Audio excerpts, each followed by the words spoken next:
വീഡിയോസിലേക്ക് സ്വാഗതം. എബ്രഹാം ഓസ്ലറിന്റെ രണ്ടാം ഭാഗം വരുന്നു. ഇത് സാധാരണ നമ്മൾ കേൾക്കുന്ന പോലെ ബസ്സോ അല്ലെങ്കിൽ ആളുകൾ പറഞ്ഞു വരുത്തുന്ന കിംവദന്തിയോ അല്ല. ഇത് അതിന്റെ ഡയറക്ടർ തന്നെ പറയുന്നു, മിഥുൻ മാനുവൽ തോമസ് തന്നെ പറയുന്ന കാര്യമാണ്. എബ്രഹാം ഓസ്ലർ 2 വരും, ഒരു വലിയ സിനിമയായിരിക്കും ഇത് എന്നുള്ളത് തന്നെയാണ്. എബ്രഹാം ഓസ്ലർ 1ന്റെ വിജയം ആ രീതിയിൽ തന്നെയാണ് എല്ലാവരെയും ചിന്തിപ്പിക്കുന്നത്. എന്താണെങ്കിലും മിഥുൻ മാനുവൽ തോമസിന്റെ ഓരോ സിനിമയും വ്യത്യസ്തവും അതേപോലെ തന്നെ ജനങ്ങൾ ഏറ്റെടുക്കുന്നതുമാണ്. ഇതിനോടകം തന്നെ സിനിമ 40 കോടി ക്ലബിലേക്ക് കയറിയിരിക്കുകയാണ്.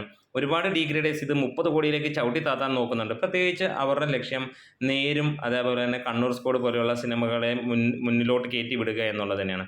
പക്ഷേ ഇവിടെ നമുക്കറിയാം, ഈ 2 സിനിമകളെയും കടത്തി വെട്ടി തന്നെയാണ് ഈ ഒരു സിനിമ കുതിച്ചു പോകുന്നത്. വെറും 7-8 ദിവസമാകുന്നുള്ളൂ സിനിമ 40 കോടി കടന്നിരിക്കുകയാണ്. ഇപ്പോൾ മാക്സിമം ആളുകൾ ചവിട്ടുകയാണ്. പ്രത്യേകിച്ച് ചിലർ മമ്മൂട്ടി ഉള്ളത് കൊണ്ട് അത് ചവിട്ടുന്നു, മറ്റുള്ളവർ അങ്ങനെയല്ല, വേറൊരു തരത്തിലും അതിനെ ചവിട്ടുന്നു. എന്താണ്, സിനിമ 40 കോടി കഴിഞ്ഞിരിക്കുകയാണ്. ഇനിയും ഓസ്ലർ 2 വേണ്ടി ഒരു കാത്തിരിപ്പുണ്ടെങ്കിൽ അത് തീർച്ചയായിട്ടും നമുക്ക് ഉറപ്പിക്കാം, അത് ഇതിൻ്റെയൊക്കെ മുകളിൽ നിൽക്കുന്ന ഒരു സക്സസ് ആയിരിക്കും. ഒരു വലിയ സിനിമയായിരിക്കുമെന്ന് സംവിധായകൻ തന്നെ പറയുമ്പോൾ അദ്ദേഹത്തിന് ഇതിൽ നിന്ന് കിട്ടിയ പ്രതീക്ഷ എത്രത്തോളം വലുതാണ് എന്നറിയാം.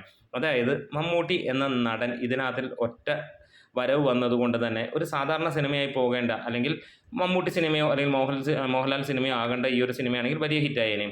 അല്ലാതെ വേറെ ആര് വന്നാലും അത്രത്തോളം ഹിറ്റ് ആവില്ല എന്ന് നമുക്കറിയാം. അപ്പോൾ ഇവിടെ മമ്മൂട്ടിയുടെ ഒരു സ്ക്രീൻ പ്രസൻസ്, കുറച്ച് നേരത്തെ ഒരു റോൾ വന്നതോട് കൂടി തന്നെ ഇതൊരു മമ്മൂട്ടി സിനിമ പോലെയായി മാറുന്ന കാര്യം നമുക്കറിയാം. അതുകൊണ്ട് തന്നെ നമുക്ക് സെക്കൻഡ് പാർട്ടിൽ കാണുമ്പോൾ ഇതേ ടീം തന്നെ ഒരുമിക്കുമ്പോൾ ഒരു ഞെട്ടിപ്പിക്കുന്ന സിനിമ കാണാൻ കഴിയുമെന്ന് തന്നെ നമുക്ക് പ്രതീക്ഷിക്കാം. എന്താണേലും സിനിമ കേരള ബോക്സ് ഓഫീസിൽ നിന്ന് അല്ലെങ്കിൽ വേൾഡ് വൈഡ് ബോക്സ് ഓഫീസിൽ നിന്ന് തീർച്ചയായിട്ടും 50 കോടി വരുന്ന ആഴ്ചയിൽ തന്നെ കടക്കും. ഒരു പക്ഷേ 75 കോടിയിലായിരിക്കാം സിനിമ നിൽക്കാൻ പോകുന്നത്. കേരളത്തിൽ നിന്ന് മാത്രമായിട്ട് സിനിമ 20 കോടിക്കടുത്ത് ഇപ്പോൾ എത്തിക്കഴിഞ്ഞിരിക്കുകയാണ്. നമ്മുടെ വീഡിയോസ് ഇഷ്ടമായെങ്കിലും സപ്പോർട്ട് ചെയ്യണം. Tape medias.